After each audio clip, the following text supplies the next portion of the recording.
On the northwestern coast of Sicily lies Scopello, a place where land and sea come together in perfect harmony. From above, the coastline reveals one of the most iconic views of the Mediterranean, the Faraglioni of Scopello Faraglioni, rising from crystal-clear waters, like ancient guardians carved by time. Just beside them stands the historic Tonnara di Scopello, a former tuna fishery that tells the story of a Sicily deeply connected to the sea. Its stone buildings and quiet courtyards still echo with the rhythm of an ancient tradition.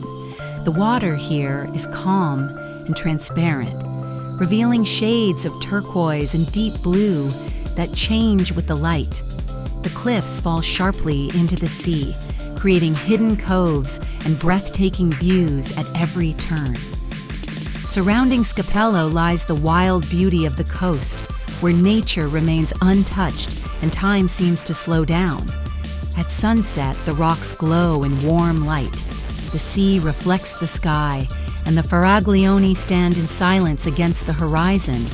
Scopello, where stone, sea, and history create one of the most timeless landscapes of Sicily.